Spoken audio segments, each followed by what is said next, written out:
এ পর্যায়ে আমরা জানবার চেষ্টা করব যে স্বপ্নে রাসূলুল্লাহ সাল্লাল্লাহু আলাইহি ওয়াসাল্লামকে দেখা প্রসঙ্গে। অনেকে স্বপ্নে আল্লাহ রাসূল সাল্লাল্লাহু আলাইহি ওয়াসাল্লামকে দেখেন এবং আসলে রাসূল সাল্লাল্লাহু আলাইহি ওয়াসাল্লামকে স্বপ্নে দেখেন কিনা এ ব্যাপারে তাদের মধ্যে অনেক প্রশ্ন থেকে থাকে। এক্ষেত্রে আমরা সহিহ বুখারীর একটি চমৎকার হাদিস উল্লেখ করতে পারি, যেখানে আল্লাহ রাসূল সাল্লাল্লাহু আলাইহি ওয়াসাল্লাম ইরশাদ করেছেন, মান রাআনি ফিল মানামি ফাকাদ রাআনি। যে আমাকে স্বপ্নে দেখলো, আল্লাহ রাসূল সাল্লাল্লাহু আলাইহি ওয়াসাল্লাম নিজে বলছেন যে আমাকে স্বপ্নে দেখলো সে আসলেই আমাকেই দেখলো। কারণ ফাইন্না শাইতানা লা ইয়াতামাসসালু ফি সূরাতি, শয়তান কখনো আমার আকৃতি, আমার শেপ ধারণ করতে পারে না।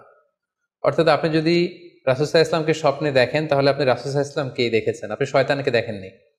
কারণ শয়তান কখনো রাসূল সাল্লাল্লাহু আলাইহি ওয়াসাল্লামের আকৃতি ধারণ করতে পারে না।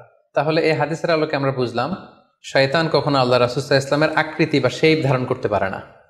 তখন প্রশ্ন হচ্ছে, আসলে আপনি রাসূল সাল্লাল্লাহু আলাইহি ওয়াসাল্লামকে দেখেছেন নাকি অন্য কাউকে দেখেছেন? শয়তান হয়তো রাসূল সাল্লাল্লাহু আলাইহি ওয়াসাল্লামের আকৃতি ধারণ করলো না, একজন সুশ্রী বয়োবৃদ্ধ সুন্দর আকৃতির মানুষের চেহারা ধারণ করে শয়তান এসে বলল যে আমি আল্লাহ রাসূল।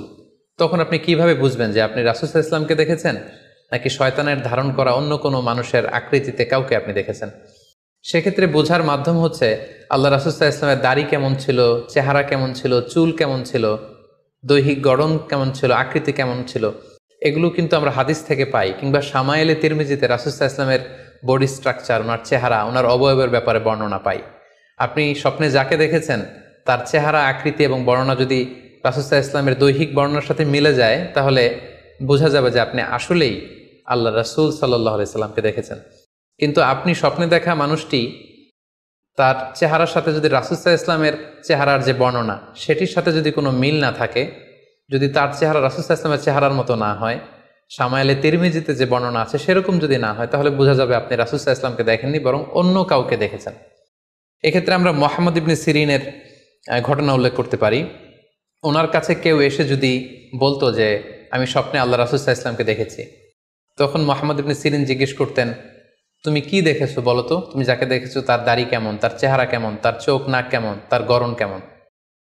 তখন ওই ব্যক্তি যখন বর্ণনা দিত আর সেই বর্ণনা যখন আল্লাহ রাসূল সাল্লাল্লাহু আলাইহি ওয়াসাল্লামের আকৃতির সাথে মিলে যেত, তখন মুহাম্মদ ইবনে সিরিন বলতেন, তুমি ঠিকই স্বপ্নে আল্লাহ রাসূল সাল্লাল্লাহু আলাইহি ওয়াসাল্লামকে দেখেছো।